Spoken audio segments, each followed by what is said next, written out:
All right, these are arguably the two best ballistic rangefinders on the market right now. The SIG KILO8K and the Revic BR4. And the question we're here to answer today is, which one of these should you buy? Now, I've been using both of these for the last 6 months so that I could give you as comprehensive a review as possible. However, I just actually found out that SIG has now discontinued the 8K. It's kind of frustrating. I've talked with SIG extensively about doing this review, and they never thought it might be nice to bring up the fact that they were going to discontinue it. However, I still think this is a valuable comparison because I think one of the most beneficial ways to look at a product is by comparing it to another similar product. It kind of gives you a better ability to break down the pros and cons and see how it performs relative to other similar products in the market. And even though they're still not making the SIG KILO8K, there's lots of retailers that still have these in stock. And I think there's gonna be a thriving used market for quite some time to come with the 8K. Now, the way we're gonna kick off this review is by looking at this spec sheet that I've created.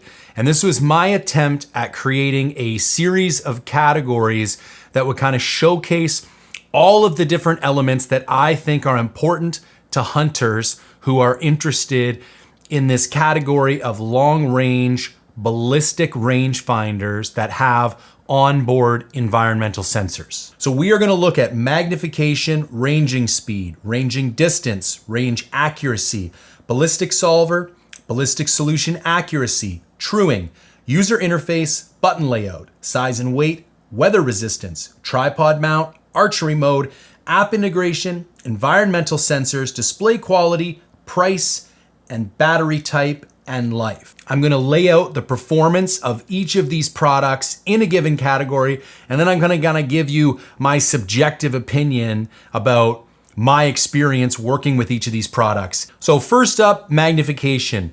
SIG comes in at 7x, Revic comes in at 10x. And it's funny, but these are both very good for different use cases. The nice thing about the 7X is that it's much easier to handhold. It has less vibration, and for distances of 500 yards and less, I would say it's a quicker and easier solution. However, the 10X really shines when you kind of get out past that 500-600 yard range. When you're trying to range a deer, that can be a pretty small target at 7X. It looks a lot larger and crisper at 10X. And the other thing that we're gonna get into later is the Revic does come with a tripod mount. And when you take this 10X and put it on a tripod, it's extremely usable. Ranging speed. Now, at first glance, the SIG is marginally faster than the Revic. However, I think that's because the Revic's ranging engine is slightly better at interpolating the data that it's getting back from whatever object it is you're trying to range. Because I will say this, even though I get a readout and a solution marginally faster on the SIG, if I range the same thing handheld 3 or 4 times in a row, like a deer at 500 or 600 yards, I will actually get marginally different readouts with the SIG. Now, most of these wouldn't be functionally different, it's a difference in reading of 5 to 6 yards, which at that distance is likely not going to change the point of impact. But with the Revic, even though it seems to take a fraction of a second, 1 to 3% longer to give me a solution, if I hand range the same object 3 or 4 times in a row with the Revic, I'm far more likely for it to find the exact same target and give me the exact same readout 4 to 5 times in a row. Range distance. Now, yes, the SIG 8K can range things slightly farther away than the Revic BR4. Now, the reason the SIG is called the 8K is that it claims to be able to range reflective targets 8 kilometers away. I personally have never been able to range anything, no matter what settings I changed on the SIG, all the way out to 8 kilometers away or 8,000 meters. So first of all, I have no need whatsoever to range anything 8,800 yards away. Although when you're trying to find things on a map, when ranging things at 3,000 to 4,000 yards can kind of be helpful sometimes. But I will say from a real world perspective, like the functional ranging distance, when we're talking non-reflective targets, things like trees, rocks, deer, I did not find a significant difference between these two rangefinders. They both have a near and far target mode. And when you stick them both in the far target mode, you're kind of getting functional distances that are basically equal to each other. Range accuracy. Revic is going to be slightly ahead of the SIG here, plus or minus 1 yard of accuracy at a 2,000 yard target distance. And the SIG 8K is going to be plus or minus 1 yard at 1,000 yards target distance. For ballistic solvers, the SIG 8K uses Applied Solutions Elite, and the Revic BR4 uses the Revic's own internal solver that they have written and created the hardware for. Now, I had a fairly extensive conversation with Aaron Davidson about their kind of custom solver. And from what I can gather, the math is the math, especially when you are looking at Dopplered, drag curve models for these, the different bullet profiles. The physics is the same, so the math tends to be the same.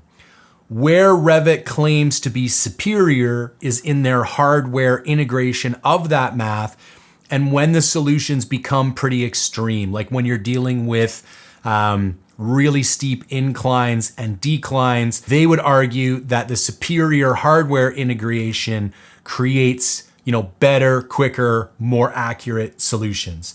I gotta say, for me being like an intermediate marksman and like shooting and practicing in that like 700-800 yard range, I didn't notice a significant difference between the solutions that the two were coming up with.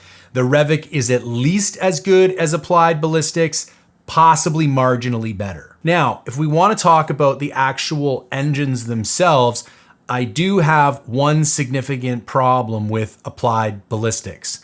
For some reason, the ballistic coefficients, or the drag models, specifically the G1 and the G7s of Hornady bullets, are just simply incorrect in the Applied Ballistics library. Now, I've talked to some people in the industry, and apparently Barnes owns Applied Ballistics, and there are some errors in the Hornady drag models in Applied Ballistics, and apparently there's some errors in the Fordoff, which is Hornady's ballistic engine, for the Barnes bullets. And apparently there's like some drama between these two companies.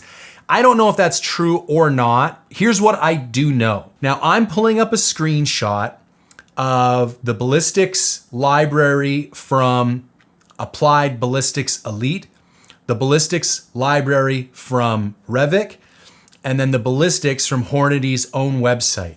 So all this data is for a 147 grain ELDM, a 6.5 millimeter. This is the bullet I use in my PRC.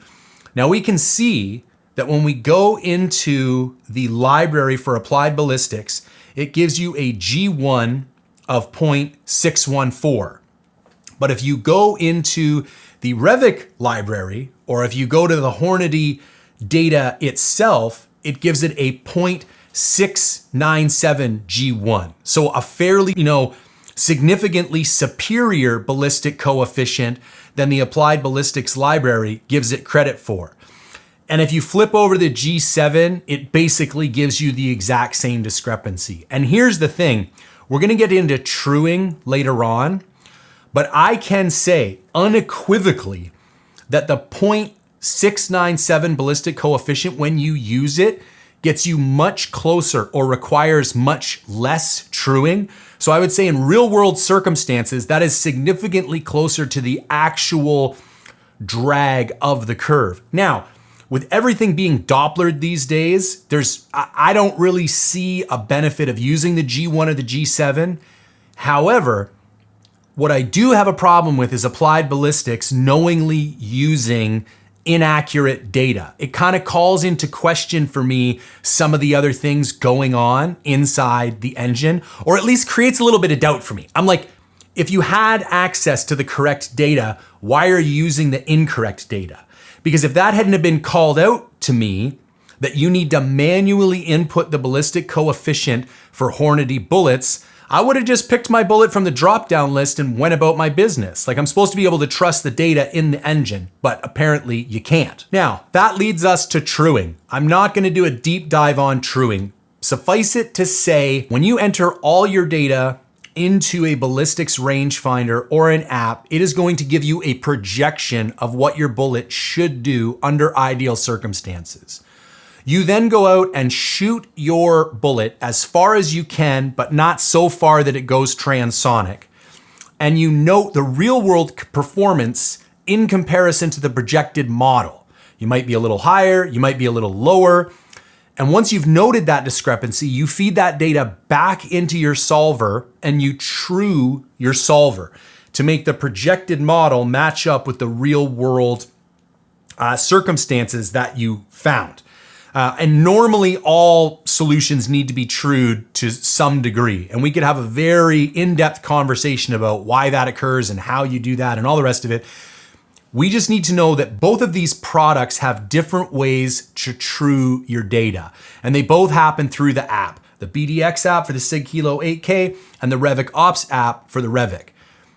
I would say the KILO8K has a simpler truing mechanism. The truing mechanism for the Revic, while slightly more complicated and a little overwhelming at first, if you're like a nerdy gun guy, I think it's actually a superior mechanism. It allows you to kind of dive under the hood a little bit and be a little bit more advanced and manual with your approach. So I would give the edge, although it has a steeper learning curve, to Revic for the truing mechanism they use in comparison to the SIG 8K. User interface, I can actually describe the same way. The SIG Kilo basically has one menu function. You use the menu button to get into a typical, menu tree with different categories and subcategories. It has a fully legible LED that uses actual full letters, and it's very in-depth. It's very linear. You kind of got to go into sections, subsections, sub-subsections, but it's also very intuitive. It makes sense. It kind of takes a while to get to the thing that you want to change, but you're never really confused or lost. Now, the Revic BR4 kind of has two menu options. It has the in-depth menu option where you can change a certain set of features, but then it has the quick menu that you can get into much quicker and change things that you might want to change on the fly, like using a near or far target mode, for example. The thing about the Revic display is that it's kind of like more of that old school LED display where it's like when you wanted to write letters with your calculator. So it doesn't give you the full letters, it doesn't give you full header names. And if the first couple times, if you don't have the manual with you, you're like, wait a minute, what is that word? And you're like, oh, that's the word connect, but it doesn't have all the actual letters. And so while the Revic has a steeper learning curve, once you get used to the Revic, it's actually much quicker to flick between different options and change things on the fly. Button placement. So with the SIG 8K, we have two buttons. We have the range button up top and the menu button on the side. No arrow buttons, so everything is done with just those two buttons. With the Revic BR4, we have four buttons. We have two large buttons, the fire button and the menu button, and then we have two arrow buttons up and down.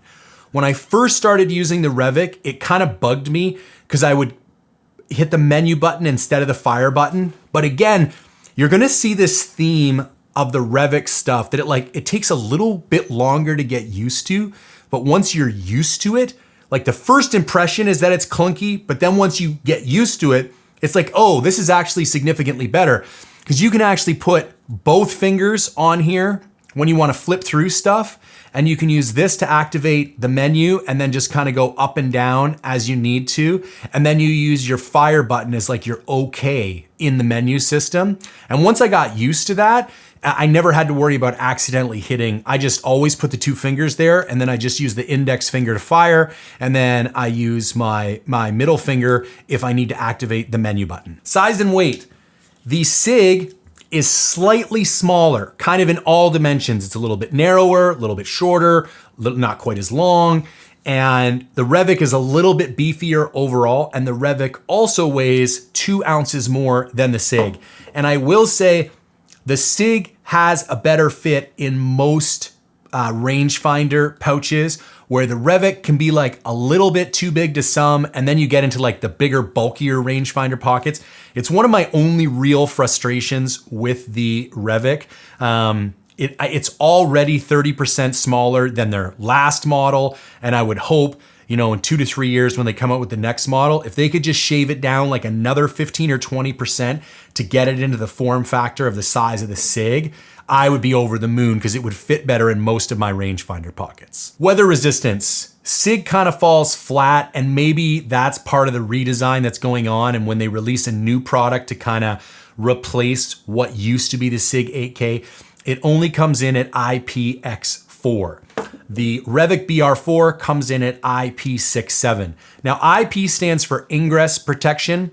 The first digit gives you the protection against dust. The second digit gives you the protection against water. So IPX4X means it's not giving you a rating at all for dust. And a rating of 4 means that it can withstand splashing water, but it has no submersion protection whatsoever. A IP67 rating means that it will withstand all dust particles, no matter how small, and you could submerge this device up to 1 meter in depth for a time of 30 minutes, and it will maintain integrity and won't leak. So 6.7, vastly superior to X4. My kind of table stakes for any type of gear built for hunting is IP67. I think if it's a headlamp, if it's any type of case that's supposed to keep something waterproof, if it's any type of electro-optic, whether that be your stabilized binos, rangefinders, basically any electronic device that's used in hunting, my minimum for weather resistance is IP67. Tripod mount. Revic has one, SIG doesn't. At first I thought that wouldn't be a big deal at all. Who really cares?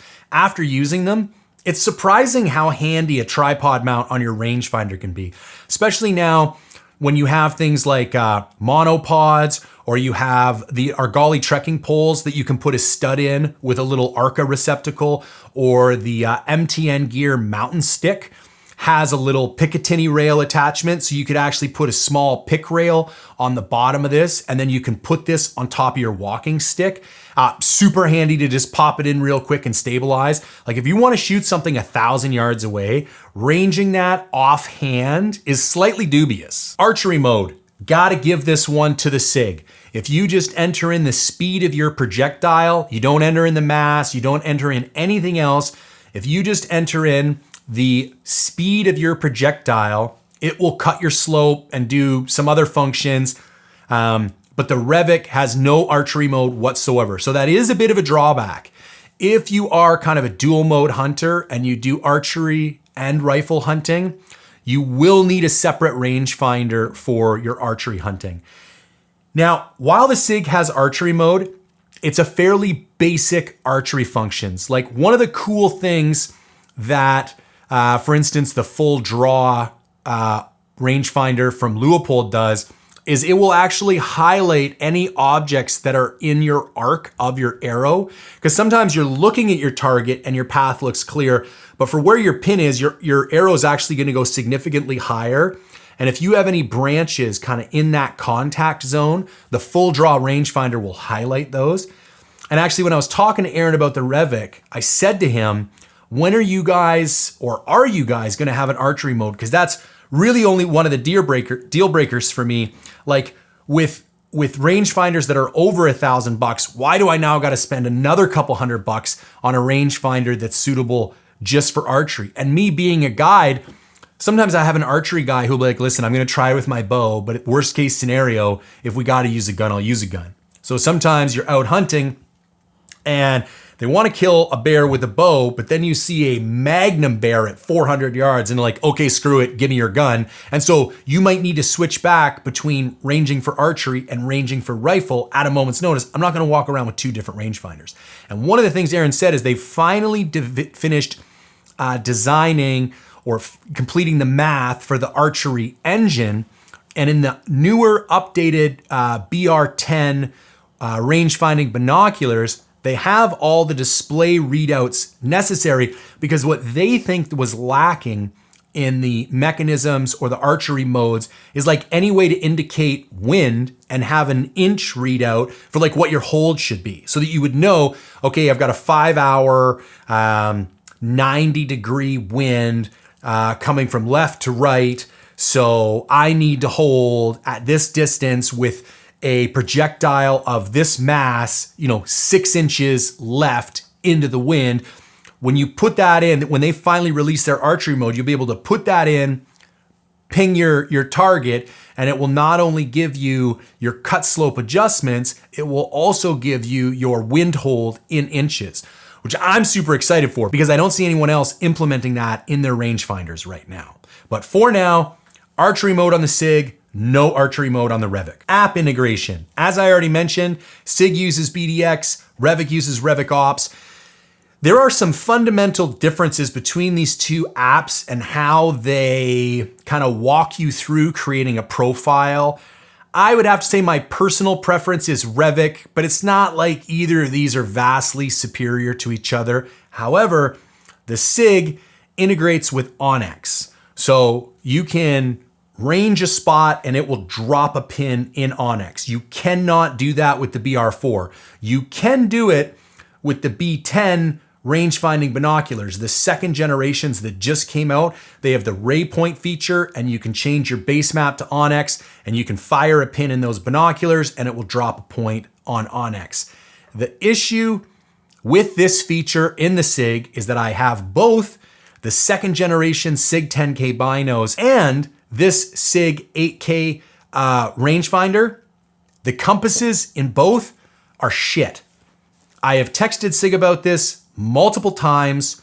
No one can give me a solution. There's a calibration function in most electronic compasses. This works with your phone as well. So if you're ever in Onyx and like your phone compass is going all wonky, you need to rotate the device through all 3 axes of rotation. So you're gonna stand it up, you're gonna rotate it 360 degrees. Then you're gonna rotate it 360 degrees. Then you're gonna rotate it 360 degrees. You do that through all 3 axes, that will recalibrate your compass. No matter how many times I do that, I can get a calibration readout of 100% in the SIG 8K or the Gen 2 SIG 10K binos, and I will still be somewhere between 20 and 45 degrees off reality. So it will give me, the distance will be perfect of the pin that I take, but I'll be looking at my Onyx and I'll be like, looking at a peak of a mountain and it's got my pin like 200 yards to the left. And I'm like, I'm looking at the peak of the mountain that I just ranged. And so what I've done is you can manually select to use the Onyx app compass instead of the compass in here. Then what you do is you snap the pin, open up your Onyx, it comes up with like a little rangefinder icon and you point the phone where you know you ranged. You hit the little rangefinder icon and it will drop your pin at the correct distance. However, the whole point of this integration is to have a single button integration with the app where I see something, I range it, it drops a pin. One of the most handy things of this feature is for archery stocks because lots of times when you're going in on a stock, you're gonna have to lose sight of the animal or you're gonna have to come around behind something and come up and over.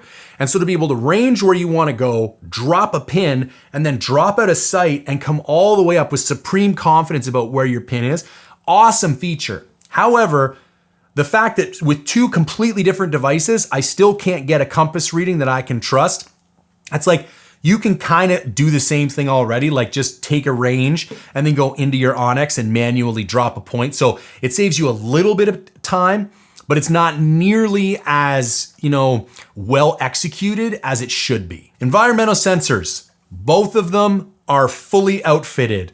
So like temperature, altitude, all that kind of stuff. And that to me is the main argument for a true ballistic rangefinder. Something that's going to take into account all of the environmental variables that all of the old school ranging solutions don't. So you can make as many dope charts as you want, but as soon as the temperature changes, your dope chart changes. Your altitude changes, dope chart changes. Barometric pressure changes, dope chart changes. And so unless you've built multiple different models for multiple different circumstances, you have an inaccurate system at best. But when you have these modern ballistic rangefinders that have all the environmental sensors on board, really the only thing you need to manually enter with either of these is wind. Display quality, they're both OLED. They both have multiple brightness settings. I never had an issue with either of the displays. Priced, before the SIG 8K got discontinued, it was $14.99 USD. The Revic is $12.95 USD right now on the Revic site. You can find the Kilo 8K on sale some places, and I'm sure once the discontinuation goes into full effect, you will see them be marked down in a lot of other places. And I still think when this thing goes on sale and you get it for a screaming deal, it's still a hell of a purchase because it's an extremely powerful rangefinder that you're probably gonna get for a great deal. And just because it's discontinued doesn't mean that SIG is going to stop supporting it. With all of their electro-optics, you have their infinite guarantee. So no matter what happens to this thing, for the life of the product, you just send it in, they will either fix it or replace it. And finally, batteries. They both use kind of wonky CR2 batteries. So I would recommend having a spare one of those or just put a brand new one in at the beginning of every season and I'm sure you'll be fine. I have not been able to even go through a full battery in either of these, but I would say the expected battery life is likely equal in both these devices. That was a lot of information to take in really quickly. So before we do a bit of a synopsis, quick update with Mindful Hunter Outfitting. I have one last minute mule deer opening for this year. It's November 23rd, which is right around the corner. So if you want to come to British Columbia and hunt mule deer with a rifle in the rut, get a hold of me as soon as possible. Also, spring bear hunting is starting to book up. Last year we had 6 clients and killed 5 bears. Last bear of the season went BC book, squared over 7 feet with a 19-inch skull. Got to kill some beautiful bears last year. So if you're interested in either a rut mule deer hunt in British Columbia or a spring bear hunt, get a hold of me, jay@mindfulhunter.com. Okay, let's do a quick pros and cons list with both of these, and then I'll kind of give you my conclusion and recommendation based on your needs. So with the Revic, one of the drawbacks is this hinged cover. I'm not the biggest fan because it's every time I pull it out, it's like one more step and then it's kind of flapping. I go to pull it back. The reason it's not really a deal breaker for me is there's literally a pin right here at the bottom and you can just take it out. But for me, I'm not a big fan of the hinged cover. Other drawbacks, it's a little bit big, no Onyx integration, and there's a steep learning curve with the menu functions and the buttons. And you could kind of say the 10X is a drawback because it's difficult to handhold in certain situations. Now, as far as pros, I believe there's a better ballistic solver integration. It's got the tripod mount. It has IP67 weather resistance. Retail price is cheaper. And the 10X is actually very handy, especially when you stabilize it with a tripod or a walking stick. And we didn't really talk about this, but the wind inputting function is significantly different on the Revic. I'm not gonna do a deep dive on it. I thought it was a bit clunky at first, but after playing with it, it becomes much more intuitive. And I would argue that the wind input system on the Revic is superior to the SIG 8K. If we wanted to just synopsize that kind of whole thing, I would say that everything with the Revic takes a little bit longer to get used to, but once you get it dialed in and you're used to how it operates, it's actually way slicker than the SIG 8K. And what's funny is that after talking with Aaron, one of the things that he's not willing to compromise on is that if he thinks there's a better way to do something, but status quo hasn't caught up yet, or the consumer market, that's just not what they're used to, they kind of do it anyways. And that's where I think at first glance, there's some non-intuitive features with the Revic, but then once you take the time to get to know them, it's like, oh, I totally see why you did this now. It just takes a little bit to get used to. Okay, let's jump over to the SIG and do the same thing. Right away, one of the big drawbacks, it's discontinued. Who knew that was coming? Also, IPX4, to me, that is substandard for hunting equipment. No tripod mount, the retail price is higher, 7x magnification is a bit of a drawback at long distance, and again, the bullet data issues with the Hornady stuff in the applied ballistics library bothers me. Now, as far as benefits, smaller, lighter, integration with Onyx, the full menu lettering is nice. I do like the archery mode, and when it is handheld, 7x is a really nice magnification. So overall opinion on the SIG, it is an excellent all-in-one solution, but I would love to see them address the weather resistance and the bullet data issues in applied ballistics library. All that being said, listen, you cannot go wrong with either of these devices. I have hunted and killed multiple animals with both of these this year. They were highly accurate in a variety of extremely complex mountain hunting conditions. I would trust a once-in-a-lifetime hunt to either of these, but you put a gun to my head, I'm going with the Revic right now. There's just a couple little features that I like, just that little bit better. It will be very interesting to see what SIG comes out with next, because I did the same comparison between the first gen of the Revic binos and the first gen of the SIG 10K binos, and the Revic binos came out on top. And then when they released the second gen of the 10K binos, really improved some of the issues that I had. So it's going to be interesting to see what the upgraded 8K is and how they address those issues. But you can't go wrong with either. For me, I'd probably go with the Revic right now. Little cleaner, little slicker, does a couple of things like the quick menu, how you address the wind that I just think are like a little bit slicker, and I like them a little bit more. Only drawback is no archery mode function, but hopefully that could be addressed through a firmware update at some point in the future. Did you find this review helpful? Do you enjoy the fact that I have zero financial relationship with either of these companies, and I can say whatever I want, and the only thing I need to care about is, did it help you make a better purchase decision?